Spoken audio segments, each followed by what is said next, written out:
आहे algebra of statements. तर ह्या टॉपिक मध्ये आपण लॉज पाहणार आहोत.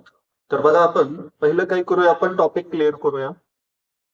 ह्या फर्स्ट व्हिडिओमध्ये म्हणजे 2 व्हिडिओज असतील. फर्स्ट व्हिडिओमध्ये आपण काय करूया, लॉज कम्प्लीट करू आणि पहिले समजून घेऊया लॉज कसे आहेत. तर फर्स्ट लॉ येतो असोसिएटिव्ह लॉ. बघा याच्यामध्ये लॉज कसे असतात. आता हा ओळखायचं कसं, एकदम सिंपल आहे.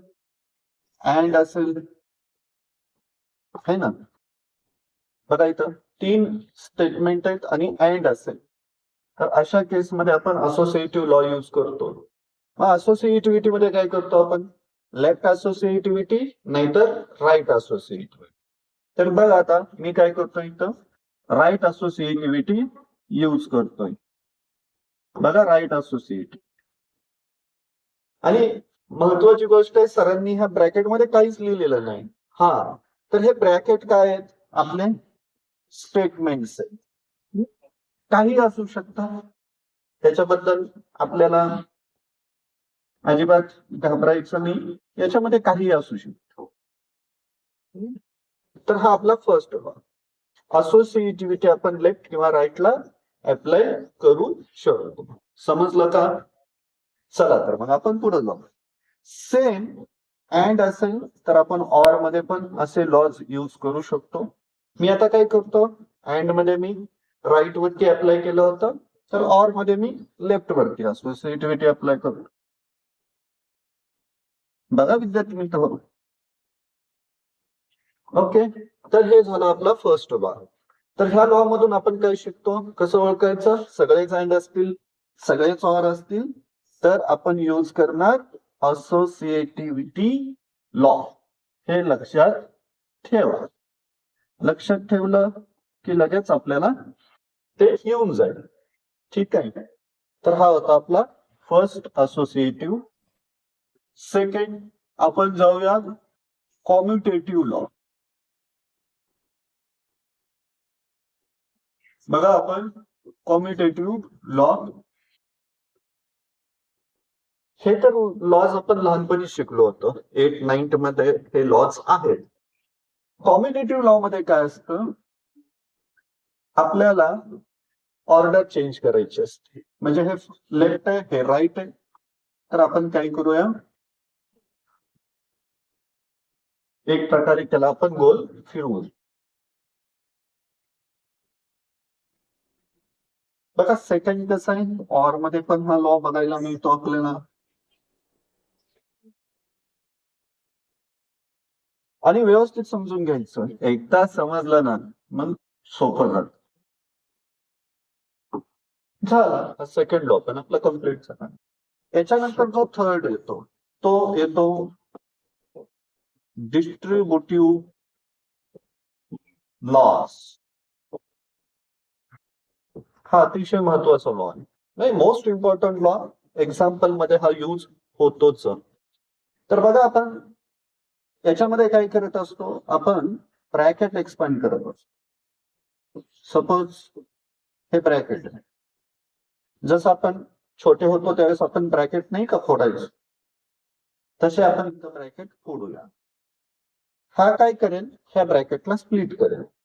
मग ही टर्म स्टारला मल्टिप्लाय करेल, म्हणजे ही टर्म दोनदा येणार आहे. बघा ही ह्याला मल्टिप्लाय करेल अँड तीच टर्म पुढं सुद्धा येणार आहे, ती टर्म पुढं पण येणार आहे. तर हे असं आपण डिस्ट्रीब्युटिव्ह लॉ लिहित असतो. बघा तुम्हाला लगेच समजेल. डिस्ट्रीब्युटिव्ह लॉ यूज करायचा असेल तर आपण ओळखायचं कसं सर, एकदम सिंपल आहे. अँड ऑर मिक्स असतं.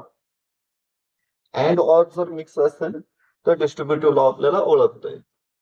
गंमत अशी आहे, हा एकच लॉ नाही, अजून एक लॉ, म्हणजे बाहेर अँड असेल आणि इनसाइड जर ऑर असेल तर त्याही केसमध्ये आपण हा लॉ यूज करू शकतो. तर इथं काय बसणार आहे, इथं अल्जेब्रिकल स्टेटमेंट असतात तेव्हा त्याच्यासाठी काही घाबरण्यासारखं नाहीये. मग इथं सुद्धा आपण काय करणार आहे, याच्या 2 ब्रॅकेट बनवणार आहे, स्प्लिट होणार आहे. हा स्प्लिट मध्ये कोण आहे, ऑर, तर ऑर येणार आहे, हा मल्टिप्लाय करेल आणि इथं सुद्धा अँड येईल. अशा पद्धतीनं ते करता येतं आणि सोपं असतं. हे दोन्ही बाजूला असेल, इथं कोण येईल, स्टारिंग. म्हणजे तुमच्या लक्षात येतंय का, हे पाठ नाही करायचं, हे समजून घ्यायचं. मग आता बघा याच्यातच डिस्ट्रीब्युटिव्ह लॉ मध्येच एक मस्त गोष्ट आहे, ती तुम्हाला समजली पाहिजे. कसं असतं, लेफ्ट टू राईट जाणं सोपं आहे, पण राईट टू लेफ्ट येता आलं पाहिजे. म्हणजे मी तुम्हाला असे 2 ब्रॅकेट देतोय, बघा विचार करून तुम्ही सांगा मला काय लिहिता येईल आपल्याला.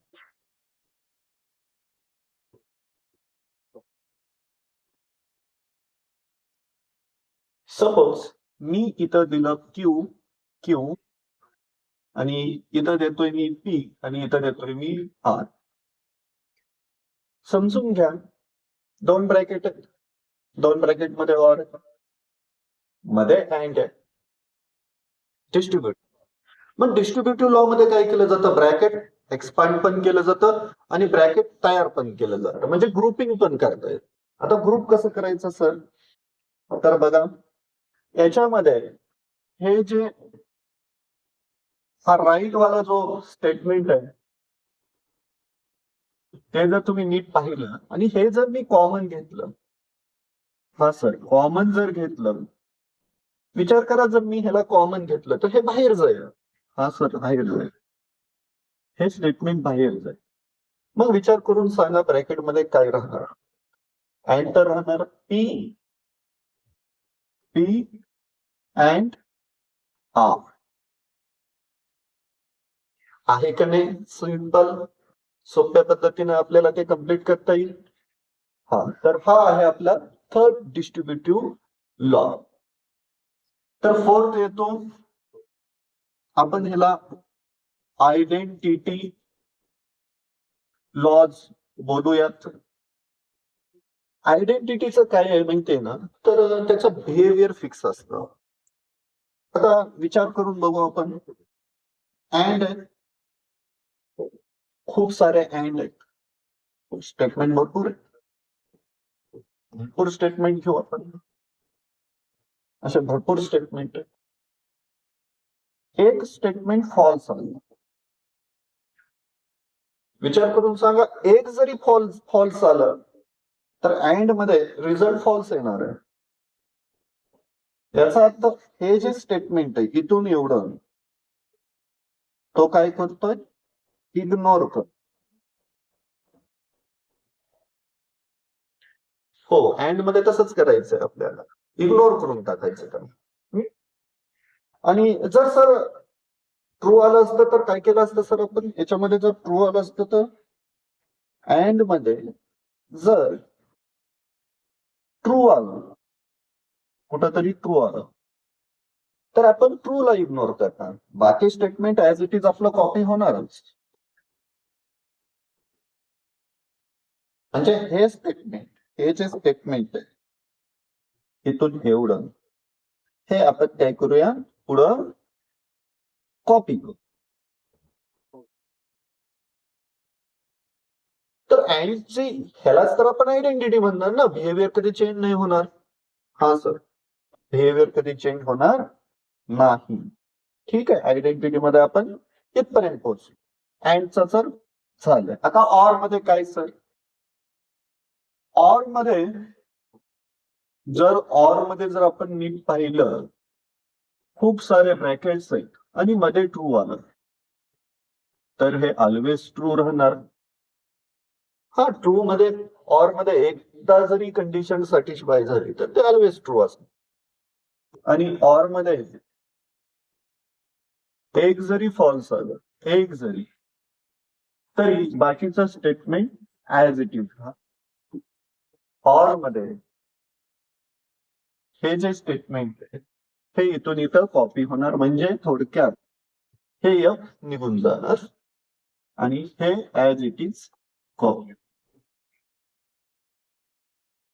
तर हे आहे आयडेंटिटी लॉज. किती सोपे आहेत बघा, आपण किती इझिली त्यांना समजून घेऊ शकतो. इथपर्यंत आपले 4 लॉज तर कम्प्लीट झालेलेच आहेत. तर आता आपण 5th लॉ ला जाऊया आणि बघू. त्याला आपण म्हणतो कॉम्प्लिमेंट लॉज. आता पहिला हा जो वर्ड आहे कॉम्प्लिमेंट, त्याला आपण म्हणूया निगेशन. थोडक्यात लक्षात ठेवण्यासाठी मी हिंट देतो. ओके, एक्झॅक्टली निगेशन स्टेटमेंट आलं की कॉम्प्लिमेंट यूज करायचं. बघा आता अँड त्याच्यामध्ये आपण निगेशन यूज करू. म्हणजे इथं जे स्टेटमेंट लॉजिकल अल्जेब्रिकल स्टेटमेंट तेच इथं आहे, हेच इथं आहे, पण निगेशन आहे. चला मग आपण विचार करू. अँड मध्ये दोन्ही ट्रू आले तरच ट्रू असतं, आणि इथं निगेशन असल्यामुळं एक स्टेटमेंट ट्रू येईल तर दुसरं फॉल्स येईल. म्हणजे 100% एक फॉल्स तर आहे, याचा अर्थ याचा रिझल्ट फायनल F. आता बघा, जर ऑर मध्ये आपण बोलत असेल, आपण जर ऑर मध्ये बोलत असाल तर एक स्टेटमेंट आपलं ट्रू असेल, एक फॉल्स असेल तर हे ट्रू लिहिणार. म्हणजे हे दोन्ही लॉज आयडेंटिटी आणि कॉम्प्लिमेंट एकसारखेच आहे, पण आपण नेम बदलतोय थोडे. लक्षात घ्या, विचार करूनच लिहिणार आहे आपण. चला, म्हणजे आपण 5 लॉ पर्यंत आपण पोहोचलो. आता 6 याच्यामध्ये येतात डी मॉर्गन्स लॉज. आता ऍक्च्युअल डी मॉर्गन्स लॉज हे आपण सेट थेअरी मध्ये पण शिकलेलो असतो, तोच लॉ आहे. आपण तोच लॉ काय सांगतो हा लॉ? हा लॉ सांगतोय जर अँड किंवा ऑर असेल, अँड असेल किंवा ऑर असेल आणि तुम्ही त्याचं निगेशन जर घेत असाल तर करायचं काय? तर निगेशन सेपरेट करायचं स्टुडंट्स, आणि निगेशन सेपरेट करायचं आणि ह्या अँडचं ऑर करायचं. दोन स्टेप, निगेशन सेपरेट करायचं, अँडचं ऑर करायचं. सिंपल. दुसरा याच्यातला दुसरा लॉ येतो जो ऑर मध्ये, इथंही आपण तसंच करणार आहे. निगेशन सेपरेट करणार आहे आणि काय करणार आहे आपण? ऑरचं अँड कर. तर अशा पद्धतीनं ते आपल्याला करता येतं आणि अवघड नाहीये. तुम्ही समजून घ्या, समजून घेतल्यानंतर क्वेश्चन सॉल्व्ह करणं खूप सोपं आहे. इथं लिहायचं चेंज, हा चेंज करावाच लागतो, चेंज करावाच. मी एक्झाम्पल नाही घेत, फक्त फॉर्म्युलेज एक्सप्लेन करतोय असं समजा तुम्ही. आपण 6 लॉज कंप्लीट केले, आपण 7th लॉ जाऊया. आता 7th लॉ मध्ये बघा काय आहे. हा आहे कंडिशनल लॉ. हा पण इंटरेस्टिंग आहे. कंडिशनल लॉ मध्ये काय असतं? प्लेसेस कन्सिडर करायच्या. लक्षात घ्या, ही फर्स्ट प्लेस आहे, ही सेकंड. हो, लॉज असेच पाहिजे, असे पाहिले की सोबत.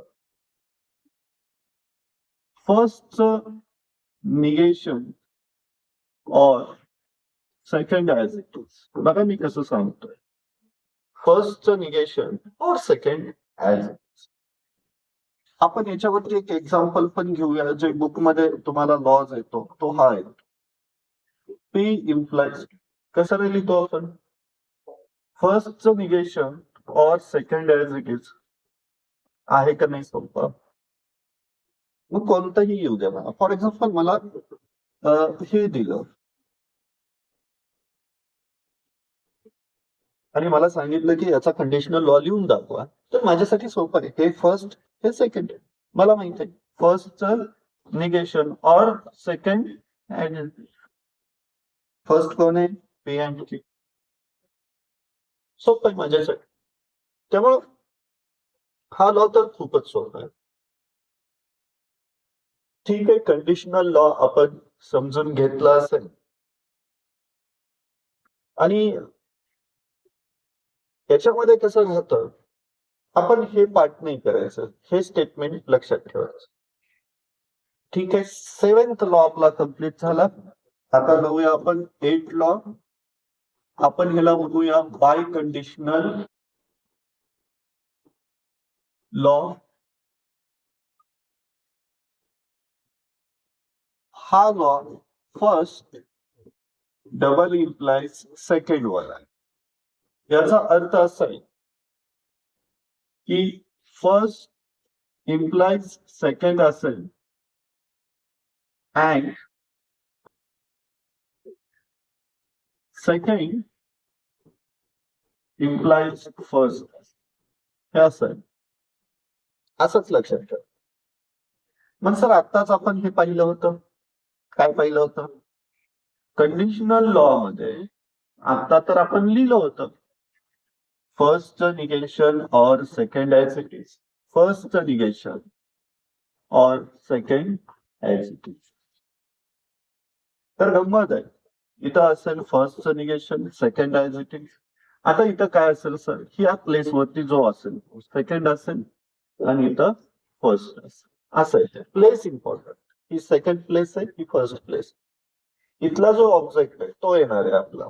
आपण ह्या प्लेसला जो बसतोय त्याचं नाव सेकंड बोलतोय, त्यामुळे तो सेकंड पुढे येणार. ठीक आहे सर. आणि याच्यावरून आपल्याला फर्स्ट आणि सेकंडचं पण लिहिता येईल. बघा सिंपल आहे. तर आपण 8 लॉज पाहिले. आता आपले 2 लॉज राहिलेत अजून. निगेशन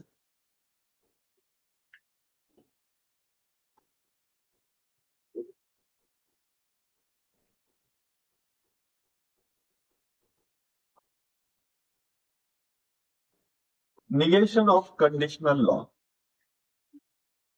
निगेशन ऑफ कंडिशनल असं म्हटलं तरी चालेल. निगेशन ऑफ कंडिशनल हा आहे आपला कंडिशन. फर्स्ट इथं बसतो, सेकंड इथं बसतो. मग काय करणार आपण, तुम्हीच सांगा. आता बाहेरचं निगेशन राहू द्या ऍज इट इज. हे इनसाइड आहे, त्याचं आपण काय करूया, कंडिशनल लॉ यूज. काय होतं रे लॉ कंडिशनल? फर्स्टचं निगेशन और सेकंड ऍज इट इज. आता लक्षात ठेवायचं, आपल्या दुनियेमध्ये निगेशनचा एकच लॉ आहे, तो म्हणजे डी मॉर्गन्स. मग चला प्रत्येकाला निगेशन सेपरेट देऊया. प्रत्येकाला निगेशन सेपरेट देऊया आणि मिडलला ऑर आहे त्याचं एंड करूया. निगेशन निगेशन कॅन्सल होणार आहे आणि आपल्याकडे एक सुंदर लॉ येतो, खूप यूज केला जातो स्टुडंट्स, खूप यूज केला.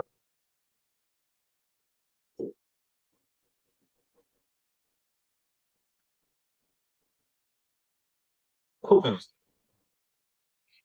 आहे का नाही सोपा. मी एक एक्झाम्पल बघा, मी सिंपल नाही आहे. Negation of P and Q implies negation P असं घेतो. बघा बरं आता काय, हे फर्स्ट स्टेटमेंट आहे, हे सेकंड. लॉ काय, फर्स्ट ऍज इट इज.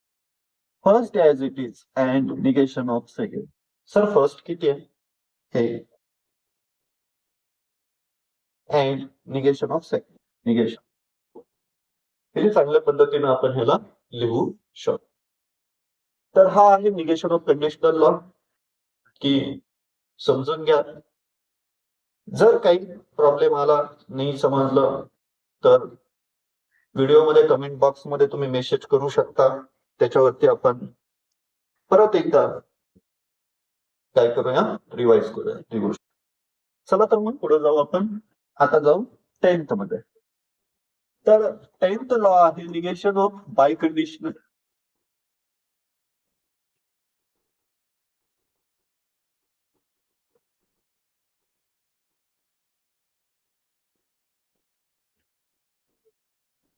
हा पण तसाच आहे. आपल्याला काय करावं लागतं, डबल इम्प्लाइज लिहून त्याच्यावरती निगेशन अप्लाय करावं. मग अगोदर आपण काय करूया, डबल इम्प्लाइज लिहूया. डबल इम्प्लाइज तर आपण आता मगाशीच लिहिलं होतं. काय होतं डबल इम्प्लाइज? हे असतं फर्स्ट, आपण असं सिंपल करू, first implies second and second implies first. ह्या लॉचा यूज होतो डायरेक्ट सीईटी मध्ये, तुम्हाला शॉर्टकट म्हणून हा वापरता येईल. तर फर्स्ट काय करूया आपण, हे ब्रॅकेट डी मॉर्गन्सची हेल्प घेऊन आपण हे स्प्लिट करूया.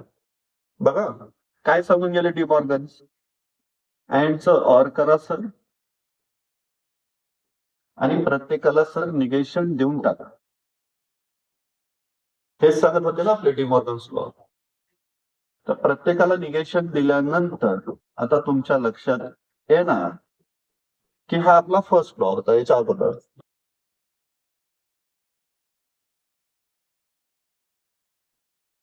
आपला याच्या अगोदरचा तो लॉस आहे, आपल्याला माहिती.